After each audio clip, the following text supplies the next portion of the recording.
নমস্কাৰ। কৰোনা ভাইৰাছৰ সংক্ৰমণৰ ফলত দেশে লকডাউন কাৰ্যসূচী বঢ়াবলগীয়া হৈছে। ইয়াৰ ফলত নিকেতন বা বিদ্যালয়বিলাক আৰু দেৰি হ'ব খোলাত। গতিকে এইখিনি সময়ত ছাত্ৰ ছাত্ৰীক সকাহ দিয়াৰ কাৰণে আমাৰ চেনেলৰ তৰফৰ পৰা আজি আমি আকৌ এটা নতুন ক্লাছ আৰম্ভ কৰিবলৈ লৈছোঁ। আজি সমাজ বিজ্ঞানৰ দ্বিতীয় খণ্ডৰ সমাজ বিজ্ঞানৰ ৰাজনীতি খণ্ডৰ দ্বিতীয় পাঠটো তোমালোকে চোৱা। মই বৰ্ডত পাঠটোৰ নাম লিখি দিছোঁ। অধ্যায় আন্তৰ্জাতিক সংস্থা আৰু আন্তৰ্জাতিক সংস্থা, ৰাষ্ট্ৰসংঘ আৰু অন্যান্য। এই বিষয়টো অতি দৰকাৰী বিষয়। এই পাঠটো এইকাৰণেই দৰকাৰী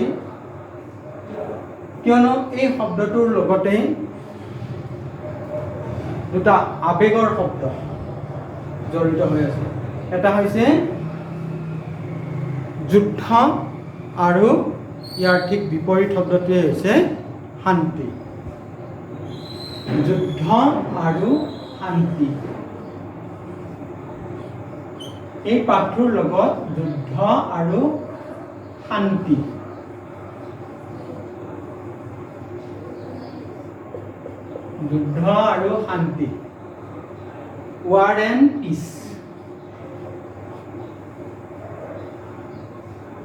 ৱাৰ এণ্ড পিচ জড়িত হৈ আছে। আন্তৰ্জাতিক সংস্থা, আন্তৰ্জাতিক শব্দটোৱে কি বুজায়? সমগ্ৰ পৃথিৱী জুৰি।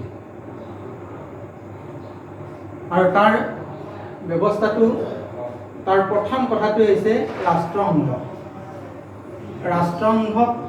ৰাষ্ট্ৰসংঘ মানে দেশসমূহৰ সংস্থা। ইংৰাজীত ইয়াৰ নামটো হৈছে দ্য ইউনাইটেড নেশ্যনছ অৰ্গেনাইজেশ্যন।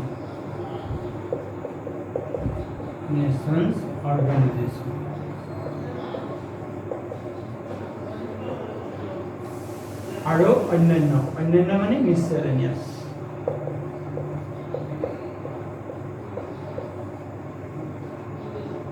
আমি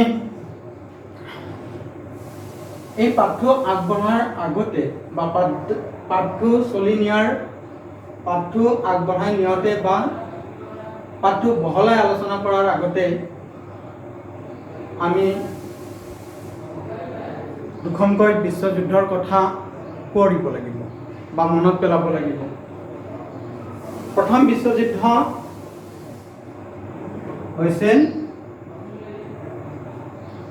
1914 চনৰ পৰা 1919 চনলৈ আৰু দ্বিতীয় বিশ্বযুদ্ধ হৈছিল 1939 to 1945।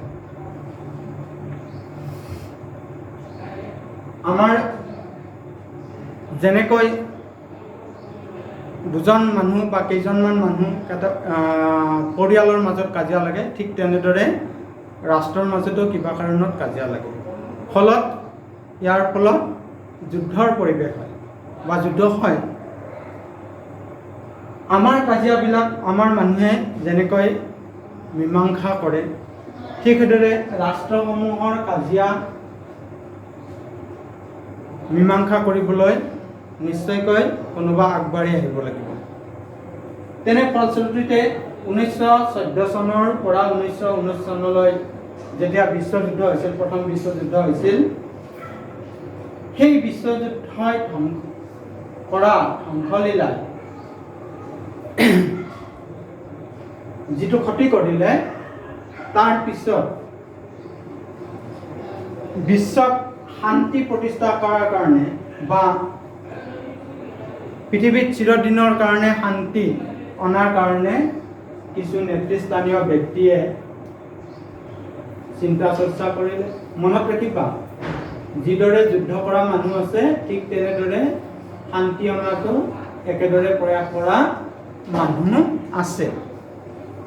প্ৰথম বিশ্বযুদ্ধৰ ধ্বংসলীলাই কৰা পৰিৱেশ পৰিস্থিতিক বিশ্বৰ নেতৃত্বক বাৰুকৈ চিন্তিত কৰি তুলিছিল। সেইকাৰণে বিশ্বত যুদ্ধক বিদায় দিয়াৰ কাৰণে প্ৰথম শান্তি সংগঠন হিচাপে জাতিসংঘৰ জন্ম হৈছিল। জাতিসংঘৰ জন্ম হৈছিল এক দীঘলীয়া ইতিহাসৰ মাজেৰে।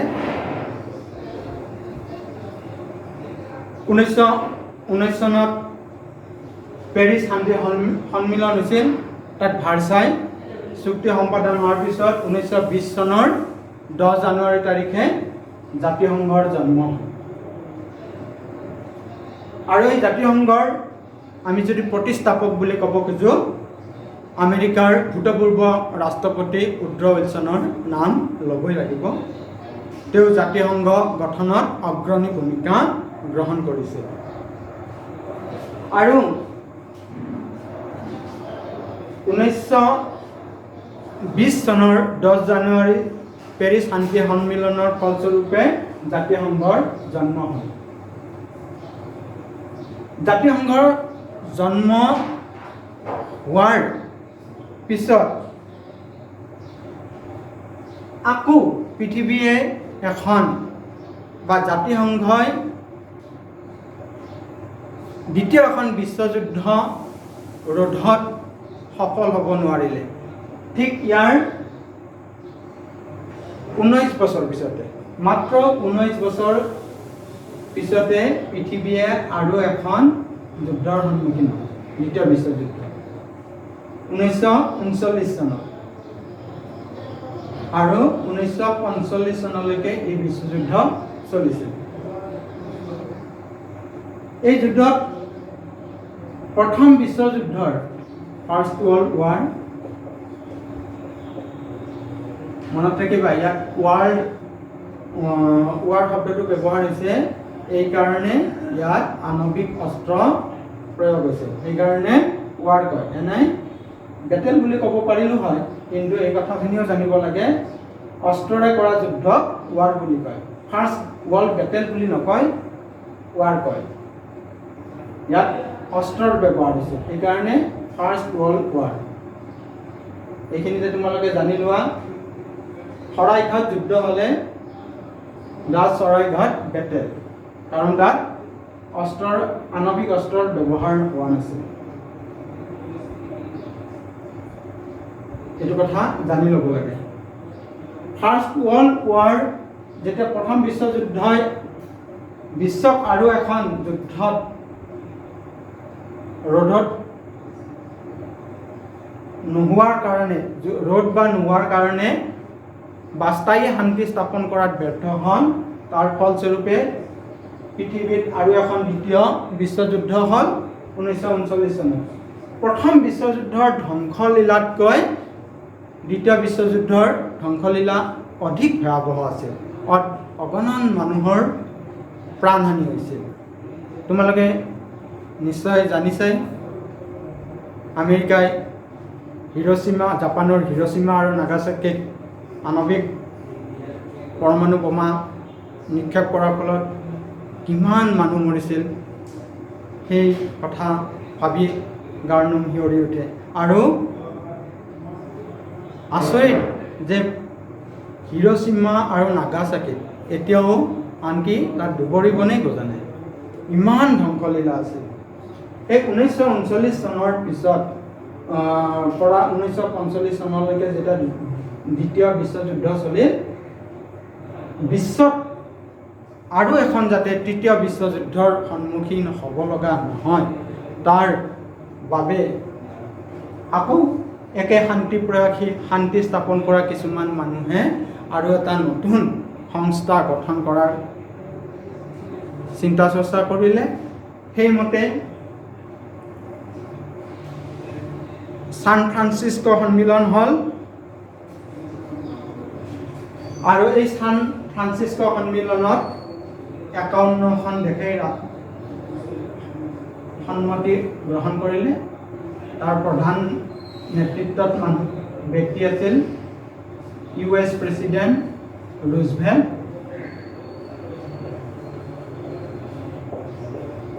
ৰুজভেল্ট, আৰু ব্ৰিটিছ প্ৰাইম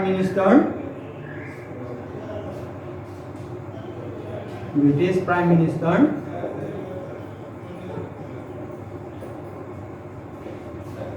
উইনষ্টন চাৰ্চিল।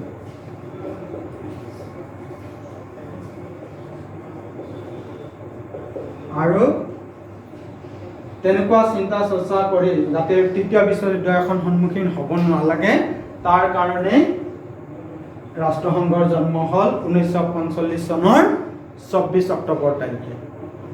এইখিনিতে তোমালোকৰ এটা সৰু প্ৰশ্ন আহিব পাৰে, ৰাষ্ট্ৰসংঘ দিৱস কোন তাৰিখে পালন কৰা হয়? 24 অক্টোবৰ তাৰিখে।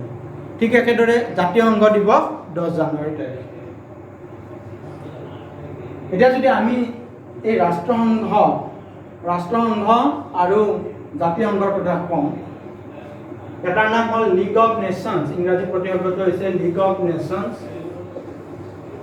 মানে জাতিসমূহৰ সংঘ, সেইকাৰণে জাতীয় সংঘ। আৰু ইউএনঅ মানে ইউনাইটেড নেশ্যন অৰ্গেনাইজেশ্যন। ইয়াত সদস্য ৰাষ্ট্ৰৰ সংখ্যা কম আছিল আৰু ইউএনঅ বেছি। বৰ্তমান 193খন দেশ সভ্য ৰাষ্ট্ৰ। ৰাষ্ট্ৰসংঘৰ সভ্য ৰাষ্ট্ৰ হৈছে 193খন দেশ। এটা কথা, ৰাষ্ট্ৰসংঘৰ সভ্য হ'ব লাগিলে প্ৰাথমিক চৰ্তটোৱে হৈছে দেশখন স্বাধীন আৰু সাৰ্বভৌম হ'ব লাগিব। স্বাধীন, সাৰ্বভৌম আৰু শান্তি প্ৰয়াসী ৰাষ্ট্ৰ হ'লে, এই দুটা চৰ্ত পালন কৰিলে ৰাষ্ট্ৰসংঘৰ সভ্য হ'ব পাৰি। ৰাষ্ট্ৰসংঘৰ সভ্য হ'বলৈ মাত্ৰ দুটা চৰ্তৰ প্ৰয়োজন। কোনোবা দেশ, যিখন দেশে সভ্য হ'ব বিচাৰে সেইখন দেশ স্বাধীন সাৰ্বভৌম দেশ হ'ব লাগিব আৰু শান্তি প্ৰয়াসী হ'ব লাগিব। ৰাষ্ট্ৰসংঘৰ কথা আলোচনা কৰিবলৈ যোৱাৰ আগত আমি এই পটভূমিখিনি জানিব লাগিব।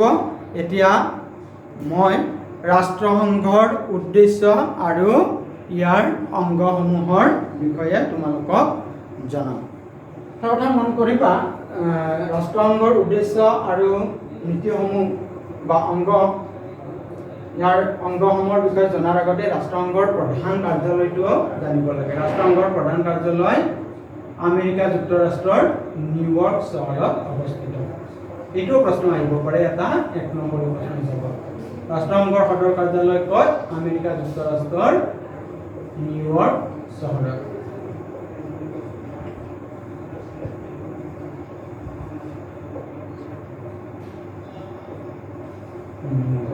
আৰু ইয়াৰ পৰাই ৰাষ্ট্ৰসংঘৰ সকলো কাম তদাৰক হয় নিউয়ৰ্ক।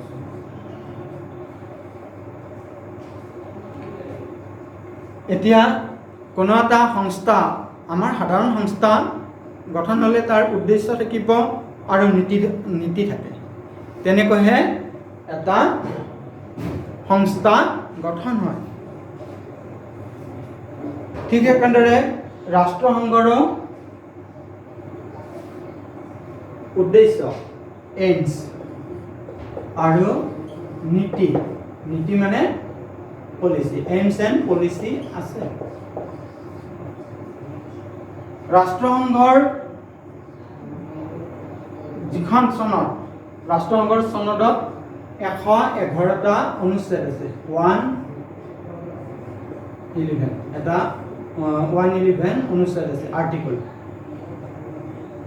111 111টা অনুচ্ছেদ আছে।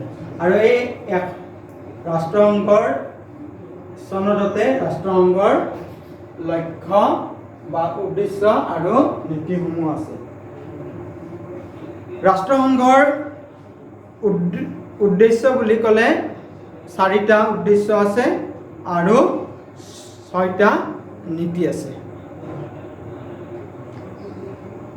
আৰু ৰাষ্ট্ৰসংঘৰ প্ৰথম উদ্দেশ্যটো হৈছে আন্তৰ্জাতিক শান্তি আৰু নিৰাপত্তা ৰক্ষা কৰা। আন্তৰ্জাতিক শান্তি আৰু নিৰাপত্তা, আন্তৰ্জাতিক শান্তি আৰু নিৰাপত্তা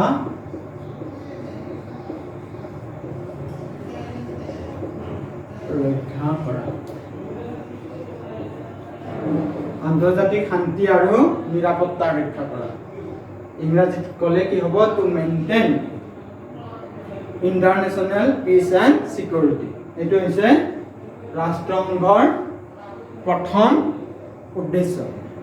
দ্বিতীয় উদ্দেশ্যটো হৈছে সমান আৰু আত্মনিয়ন্ত্ৰণৰ ভিত্তিত দেশসমূহৰ মাজত বন্ধুত্বপূৰ্ণ সম্পৰ্ক প্ৰতিষ্ঠা কৰা।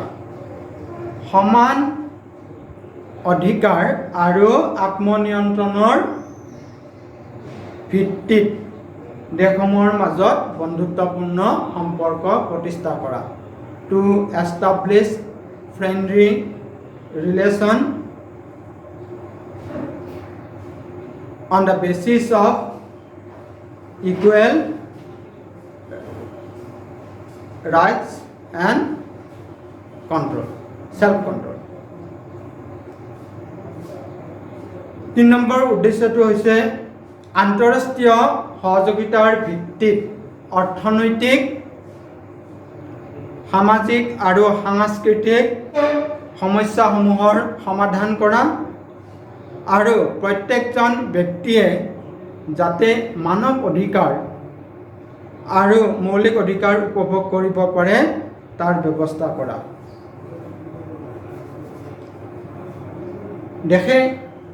কিছু দেশে অৰ্থনৈতিক, সামাজিক, সাংস্কৃতিক সমস্যাৰ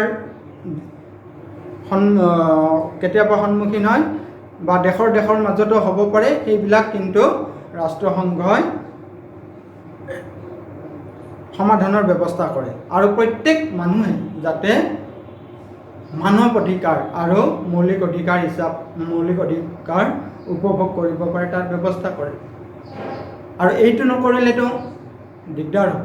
কি কাৰণত? শক্তিশালী মানুহে দুৰ্বল মানুহৰ ওপৰত অত্যাচাৰ কৰিব। এই ৰাষ্ট্ৰসংঘ থকাৰ কাৰণে এই বস্তুটো আমি পাৰিছোঁ। মনত ৰাখিবা, কোনোবা এজন মানুহক কোনোবা দুৰ্বৃত্তই হত্যা কৰি পেলাই থৈ গ'লে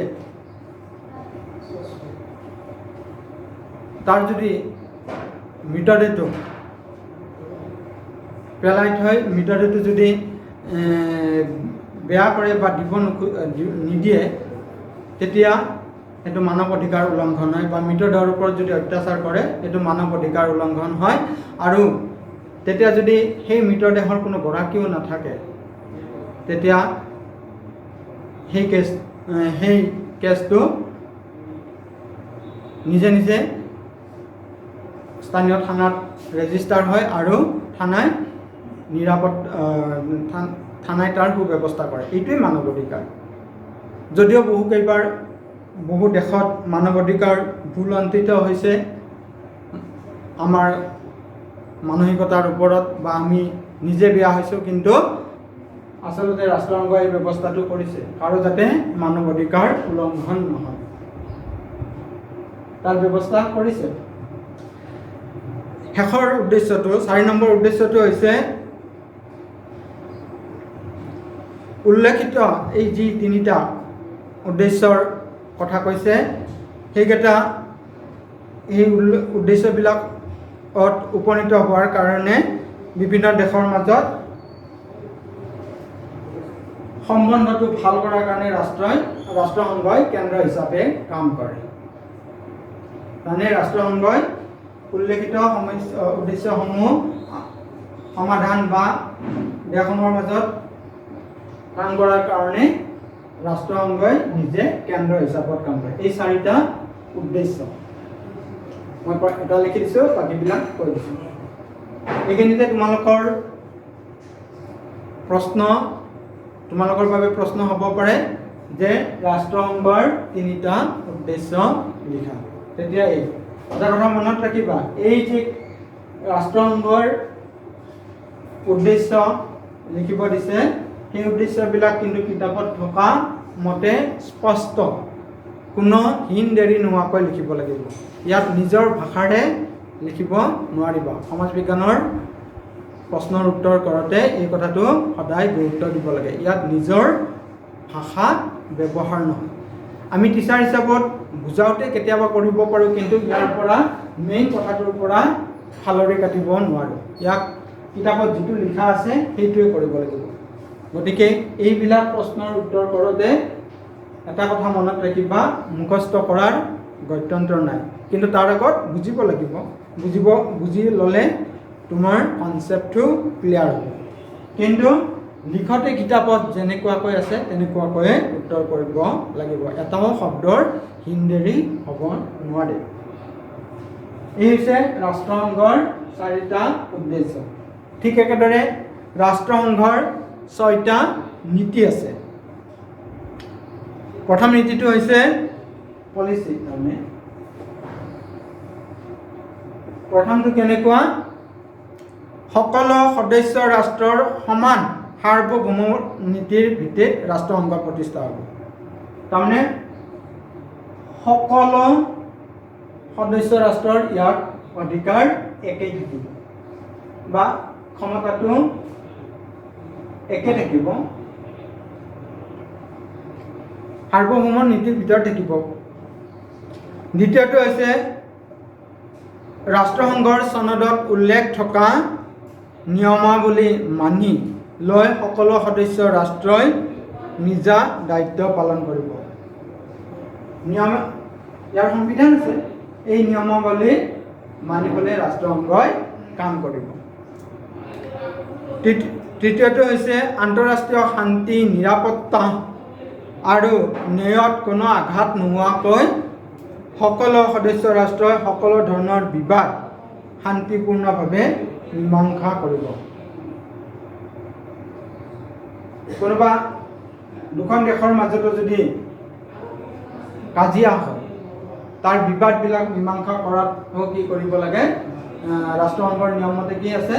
যাতে অন্য দেশৰ শান্তি নিৰাপত্তা বিঘ্নিত নহয়, তেনেদৰে নিজে নিজে সমাধান কৰিব। 4 নম্বৰ নীতিটো হৈছে আন্তৰ্জাতিক সম্পৰ্ক ৰক্ষা কৰাৰ স্বাৰ্থত কোনো সদস্য ৰাষ্ট্ৰই শক্তি প্ৰয়োগ কৰিব নোৱাৰিব। আন্তৰ্জাতিক সম্পৰ্ক ৰক্ষা কৰাৰ স্বাৰ্থত কোনো ৰাষ্ট্ৰই শক্তি প্ৰয়োগ কৰিব নোৱাৰিব। এনেই দ্বিপাক্ষিক কিবা হ'লে সেইটো বেলেগ, কিন্তু আন্তৰ্জাতিক সম্পৰ্ক হোৱাত ৰাষ্ট্ৰসংঘৰ নিয়ম মানি চলিব লাগিব। সেইমতে শক্তি প্ৰয়োগ কৰিব নোৱাৰিব। কাৰণ কোনোবা দেশৰ যদি অস্ত্ৰ বেছিও থাকে বা সামৰিক কলাত বহু আগবঢ়া, সেইবুলি দুৰ্বল দেশৰ এনেই আক্ৰমণ কৰিব নোৱাৰে। এইটো হ'ল ৰাষ্ট্ৰসংঘৰ নিয়ম। চনদত উল্লেখ কৰা ৰাষ্ট্ৰসংঘই কোনো ব্যৱস্থা গ্ৰহণ কৰিলে সদস্য ৰাষ্ট্ৰসমূহে ৰাষ্ট্ৰসংঘক সহায় কৰিব লাগিব আৰু ৰাষ্ট্ৰসংঘই শাস্তিমূলক ব্যৱস্থা গ্ৰহণ কৰা ৰাষ্ট্ৰক সহায় কৰিব নোৱাৰিব। তাৰমানে কোনোবা দেশক ৰাষ্ট্ৰসংঘই যদি ভাবে এইখন দেশে কিবা বেয়া কাম কৰিছে, তাৰ ওপৰত শাস্তি গ্ৰহণ কৰিব বা কিবা তেনেকুৱা যদি শাস্তিমূলক ব্যৱস্থা গ্ৰহণ কৰে, তেতিয়াহ'লে সেই ৰাষ্ট্ৰখনক আন এখন দেশে বন্ধু ৰাষ্ট্ৰ হ'লেও সহায় কৰিব নোৱাৰে বা নোৱাৰিব। এইটো 5 নম্বৰ নীতি। 6 নম্বৰ নীতিটো, শেষৰ নীতিটো আটাইতকৈ গুৰুত্বপূৰ্ণ। কি কাৰণত গুৰুত্বপূৰ্ণ?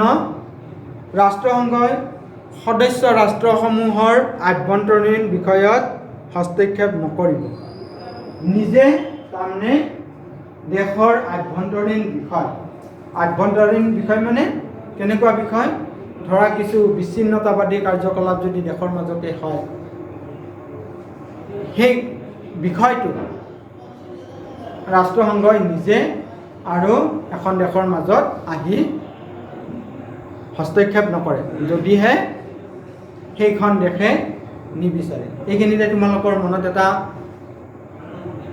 জানি লোৱা ভাল, বা তোমালোকৰ মনতে প্ৰশ্ন আহিব যে আমাৰ অসমৰ কি বুলি ক'ম এতিয়া সংগঠনক?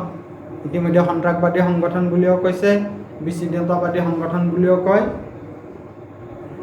বহু নামেৰে কৰিছে, নিষিদ্ধ সংগঠন বুলিও কৈছে। সেইটো হৈছে সংযুক্ত মুক্তি বাহিনী অসম, আলফা, চমুকৈ আলফা। এই যে আলফাৰ যিটো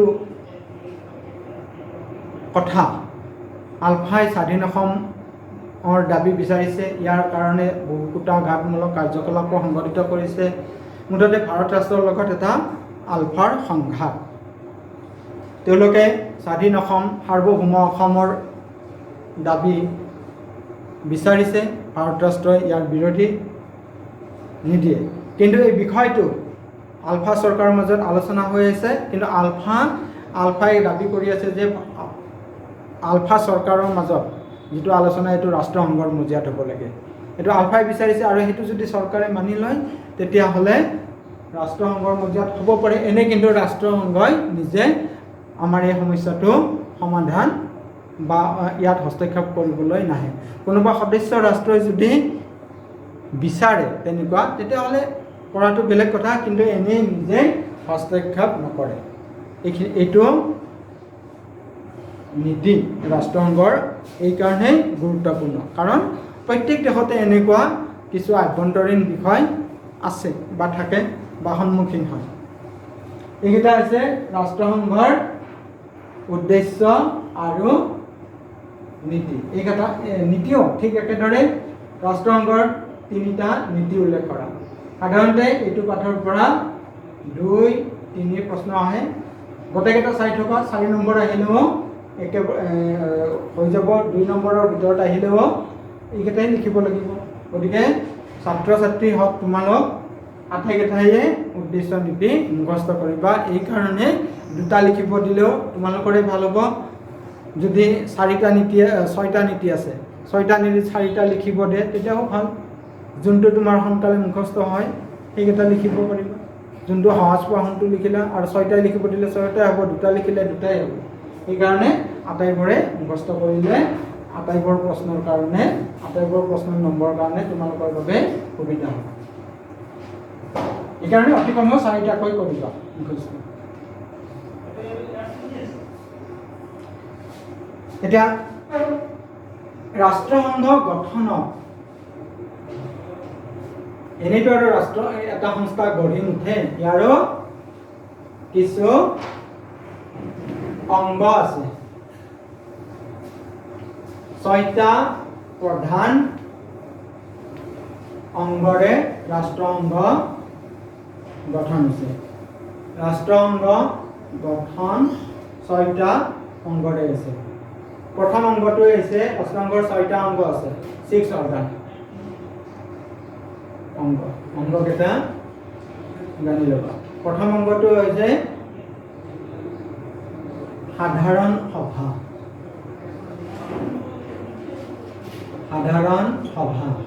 ইংৰাজীত কি কোৱা হয়? General assembly. 2 নম্বৰটো হৈছে নিৰাপত্তা পৰিষদ।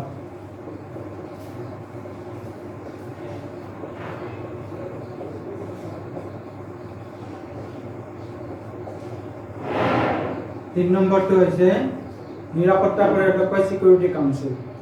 3 নম্বৰটো হৈছে অৰ্থনৈতিক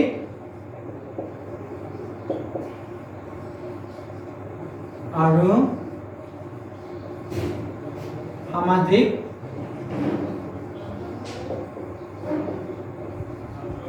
পৰিষদ, ইকনমিক এণ্ড ছ'চিয়েল কাউন্সিল।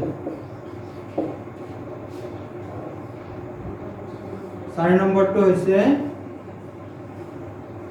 ন্যাসৰক্ষী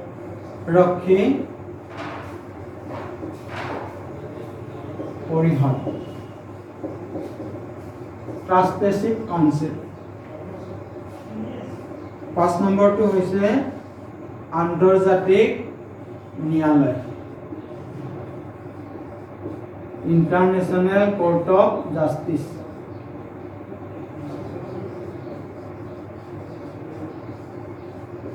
ইংৰাজী নামবোৰ জানিলে তোমালোকৰে সুবিধা হ'ব। 6 নম্বৰটো হৈছে সচিবালয়,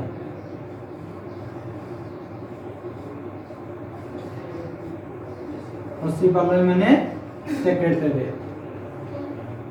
মন কৰিবা যদিও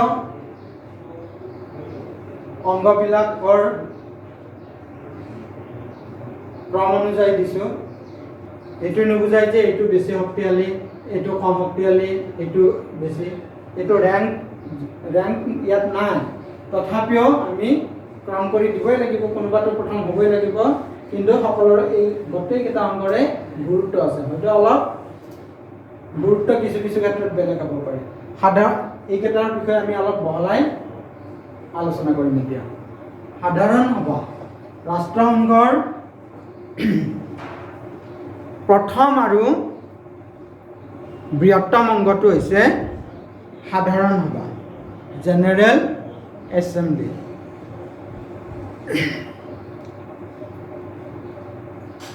সাধাৰণ সভা ৰাষ্ট্ৰসংঘৰ 193খন দেশ প্ৰত্যেকখনে সাধাৰণ সভাৰ সদস্য।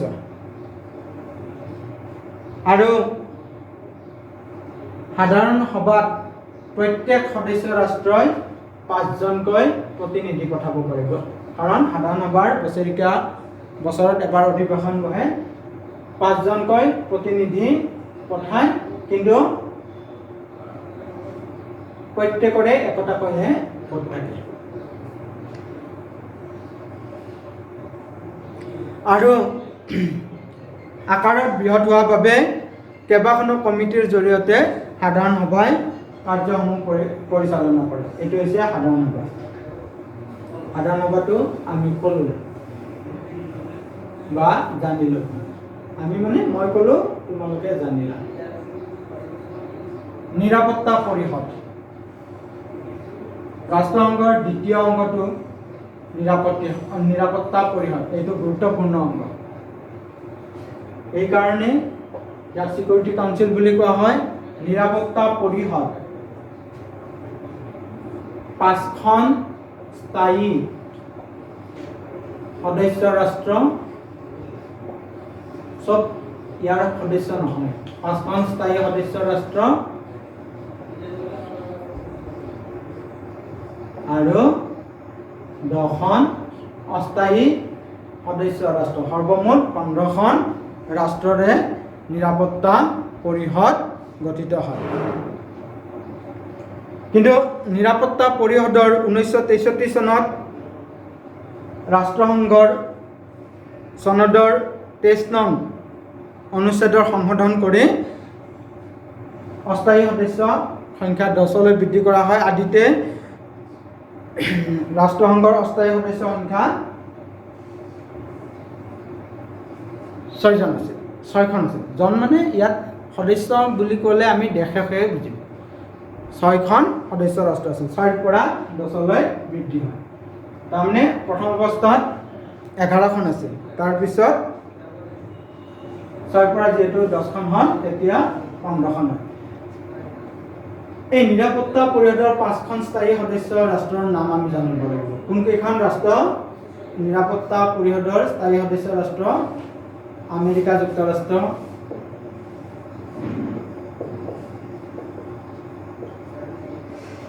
গ্ৰেট ব্ৰিটেইন,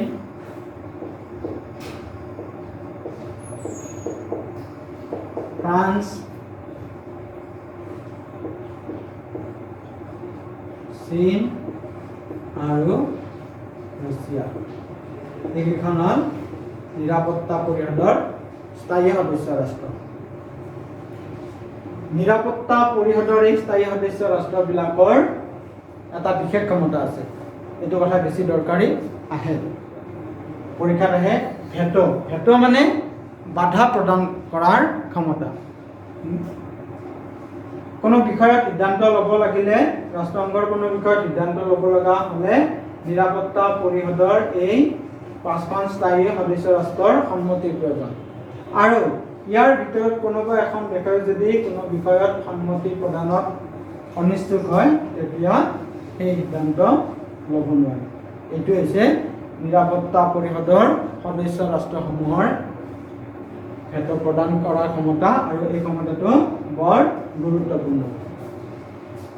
দ্বিতীয় অংগটো হৈছে অৰ্থনৈতিক আৰু সামাজিক পৰিষদ। অৰ্থনৈতিক আৰু সামাজিক পৰিষদ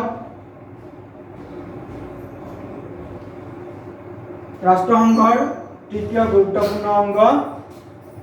এইটো গঠনৰ সময়ত ইয়াৰ সদস্যৰ সংখ্যা আছিল 18খন সদস্য।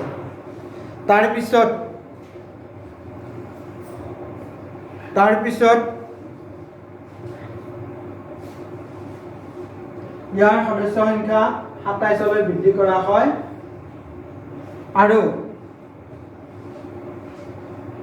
আৰু পিছত সংশোধন কৰি 54 কৰা হয়, 54জন কৰা হয়। বৰ্তমান 54খন সদস্য ৰাষ্ট্ৰৰে অৰ্থনৈতিক আৰু সামাজিক পৰিষদ গঠন হয়। ইয়াৰ কাৰ্যকাল 3 বছৰীয়া। অৰ্থনৈতিক আৰু সামাজিক পৰিষদৰ কাৰ্যকাল 3 বছৰীয়া।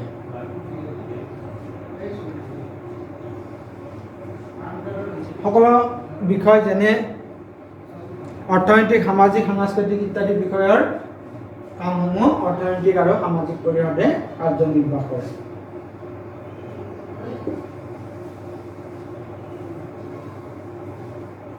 নিৰাপত্তা পৰিষদৰ পিছত ৰাষ্ট্ৰসংঘৰ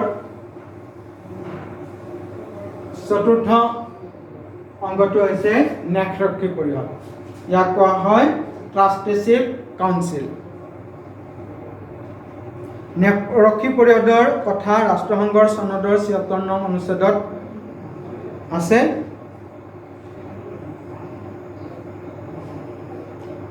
ন্যায়ৰক্ষী পৰিষদৰ সদস্য ৰাষ্ট্ৰসমূহৰ অৰ্থনৈতিক সামাজিক কামবিলাক কৰাৰ কাৰণে ন্যায়ৰক্ষী পৰিষদ গঠন কৰা হৈছে। হ'ব, এইখিনি জানিলে হ'ব। তাৰে পিছত ৰাষ্ট্ৰসংঘৰ গুৰুত্বপূৰ্ণ অংগটো হৈছে আন্তৰ্জাতিক ন্যায়ালয়, আৰু এটা অংগ ইণ্টাৰনেশ্যনেল কোৰ্ট অফ জাষ্টিচ। এইটো ৰাষ্ট্ৰসংঘৰ 5ম অংগ। ন্যায়ৰক্ষী পৰিষদ, ন্যায়ৰক্ষী পৰিষদ কৈছোঁ। আন্তৰ্জাতিক ন্যায়ালয়, ন্যায়ৰক্ষী পৰিষদত এটা কথা ৰৈ গ'ল।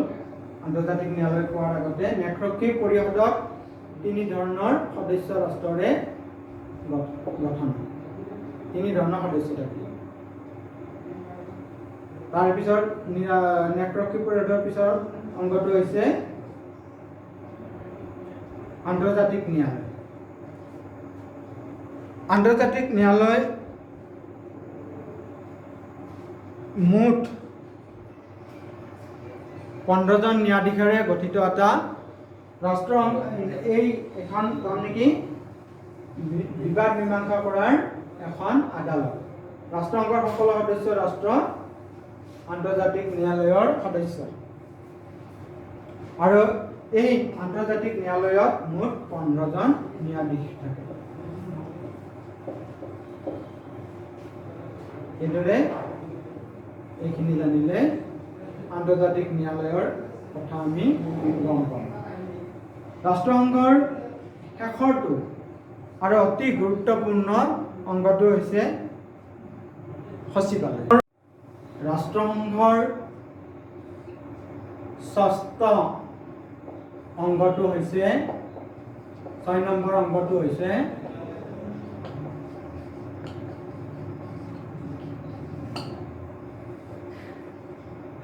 সচিবালয়। সচিবালয় সেক্ৰেটাৰী। কিন্তু মনত ৰাখিবা, যদিও কিতাপত সচিবালয় বুলি আছে, ইয়াৰ লগে লগে সচিবালয়ৰ লগত সচিব প্ৰধান শব্দটোও থাকিব বা সচিব প্ৰধানৰ কথা থাকিব। সেক্ৰেটাৰী জেনেৰেল, সচিব প্ৰধান।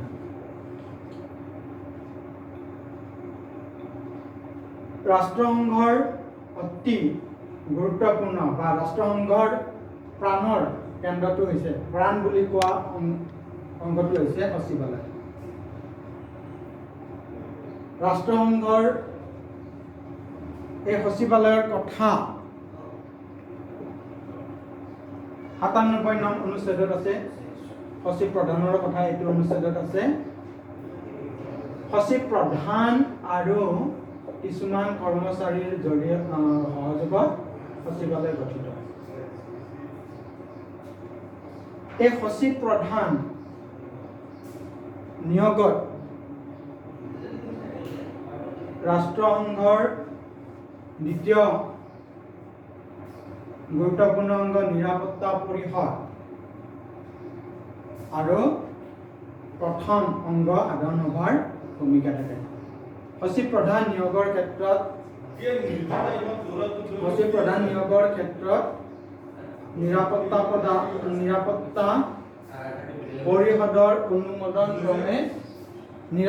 পৰিষদৰ অনুমোদন ক্ৰমে সাধাৰণ সভাই সচিব প্ৰধানক নিয়োগ কৰে। সচিব প্ৰধানৰ কাৰ্যকাল 5 বছৰ, পুনৰ নিৰ্বাচিত হ'ব পাৰে।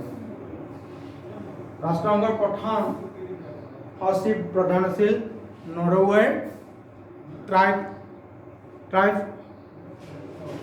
ট্ৰাইভ হাল্ডন লি।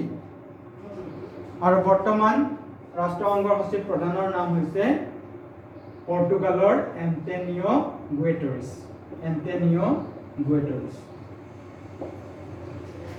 এই 6টা অংগলৈ ৰাষ্ট্ৰসংঘৰ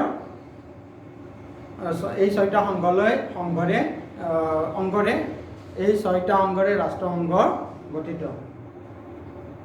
ইয়াৰ উপৰি ৰাষ্ট্ৰসংঘৰ আৰু কেইটামান সংস্থা আছে, কেইটামান অনুষ্ঠান আছে।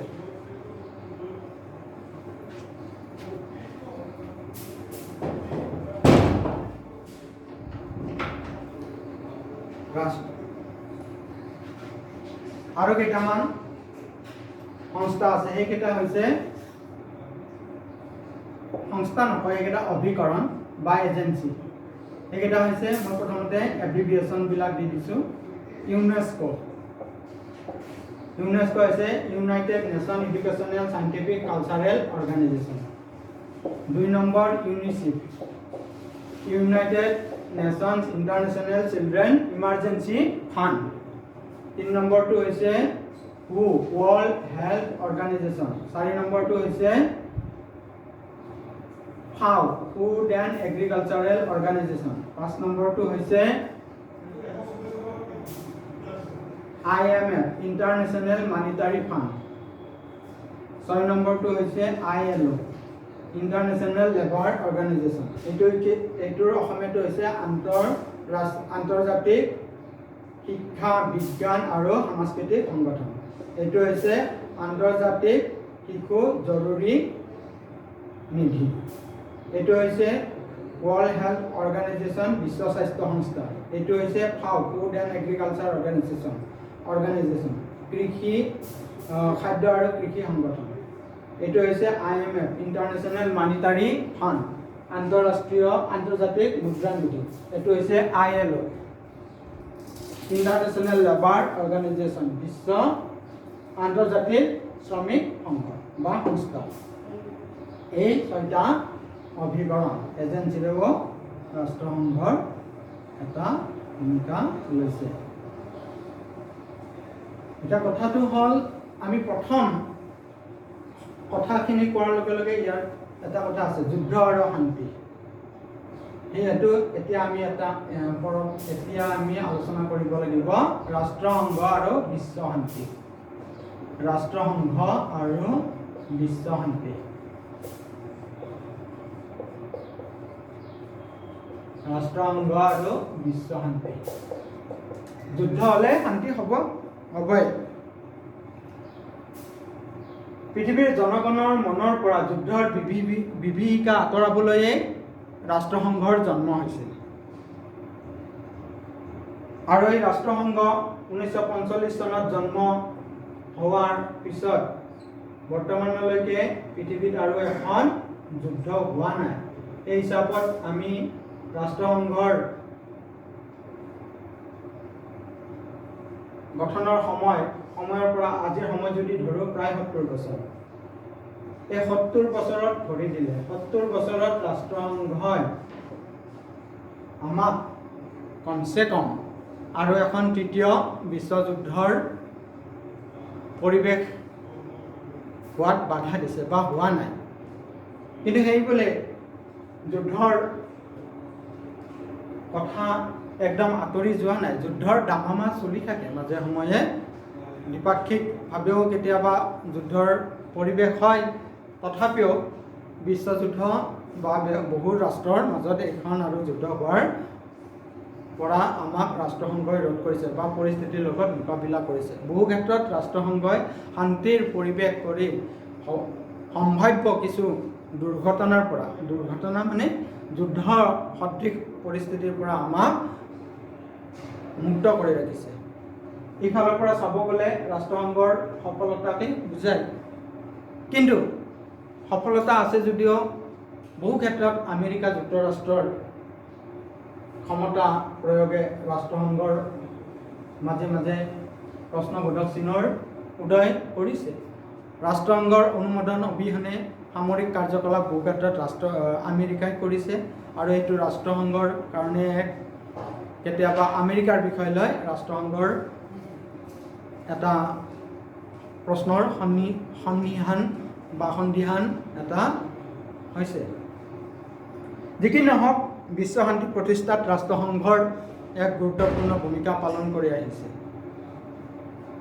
ৰাষ্ট্ৰসংঘই বিশ্ব শান্তি স্থাপনৰ কাৰণে নিৰস্ত্ৰীকৰণ প্ৰস্তাৱৰ জৰিয়তে ৰাষ্ট্ৰসংঘৰ মাজত এক শান্তিৰ পৰিৱেশ কৰিছে। 1952 চনত নিৰস্ত্ৰীকৰণ আয়োগ গঠন হৈছিল, প্ৰচেছ অফ ডিজআৰ্মমেণ্ট। সভ্য ৰাষ্ট্ৰবিলাকে যদিহে যুদ্ধৰ পৰিৱেশ সৃষ্টি নকৰে, শান্তিৰ পৰিৱেশ সৃষ্টি কৰে, তেতিয়াহ'লে ৰাষ্ট্ৰসংঘৰ সফলতা আৰু অধিক দিনলৈ বাঢ়িব। এই ক্ষেত্ৰত আমি ভাৰতবৰ্ষ পৃথিৱীৰ অন্যান্য দেশবিলাকতকৈ ব্যতিৰেক। কিয়নো প্ৰাচীন কালৰে পৰা উপনিষদৰ যুগৰ পৰা ভাৰতবৰ্ষই এক শান্তিৰ পৰিৱেশ বাতাবৰণ সৃষ্টি কৰি আহিছে। আমি কোনো ধৰণৰ পক্ষত নাই। আমি গোষ্ঠী নিৰপেক্ষ, নন এলাইনমেণ্ট। আমাৰ ঋষি মুনিসকলে কৈছিল সৰ্বে শান্তি সুখী নাহা ওম বসুধৈৱ কুটুম্বকম। এইবিলাক বাণীয়ে বিশ্বত ভাৰতবৰ্ষৰ শান্তি বাণী বিলাইছে। আমাৰ দেশ মহাত্মা গান্ধীৰ দেশ, গৌতম বুদ্ধৰ দেশ। মহাত্মা গান্ধীৰ আগতেও গৌতম বুদ্ধই অহিংসা নীতিৰে ভাৰতবৰ্ষত শান্তিৰ পৰিৱেশ কৰিছিল। গৌতম বুদ্ধৰ আগতেও আনকি ঋষি মুনিসকলে কৰিছিল। তাৰপিছত মহাত্মা গান্ধীয়ে নন ভায়লেন্স নীতিৰে বিশ্ব শান্তিত আগবঢ়াইছিল। জৱাহৰলাল নেহৰুৰ নন এলাইনমেণ্ট গোষ্ঠী নিৰপেক্ষ আন্দোলন আৰু নিৰস্ত্ৰীকৰণ প্ৰচেছ অফ ডিজআৰ্মমেণ্ট, এইবিলাকে আমাৰ ভাৰতবৰ্ষ এখন যে শান্তিকামী দেশ তাৰ উদাহৰণ দাঙি ধৰি আহিছে অতীজৰে পৰা। শান্তিৰ অগ্ৰদূত হিচাপে ভাৰতবৰ্ষই বহু ক্ষেত্ৰত বিশ্ব শান্তি প্ৰতিষ্ঠাত অৰিহণা যোগাইছে।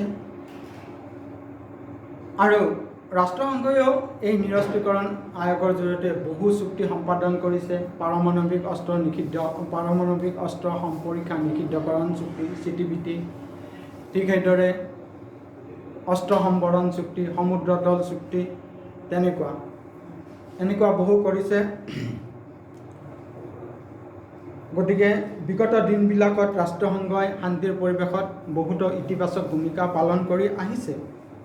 মুঠতে যদি আমি চাব যাওঁ ৰাষ্ট্ৰসংঘ শক্তিশালী প্ৰতিষ্ঠা কৰাত ভাৰতবৰ্ষই যিদৰে ভূমিকা গ্ৰহণ কৰিছে শান্তি প্ৰতিষ্ঠাত, ঠিক তেনেদৰে বিশ্বৰ শান্তিকামী অন্যান্য দেশবিলাকেও এই ব্যৱস্থা হাতত ল'ব লাগিব। তেতিয়া বিশ্বত স্থায়ী শান্তি প্ৰতিষ্ঠা হ'ব। মোটামুটি পাঠটো শেষ হ'ল আৰু অলপমান থাকিল, সেইখিনি মই পিছত পৰৱৰ্তী ক্লাছত বুজাই দিম। ইয়াতে তোমালোকৰ কিবা প্ৰশ্ন উদয় হ'লে সুধিব পাৰিবা। এতিয়া মই ক্লাছটো সামৰোঁ। ধন্যবাদ।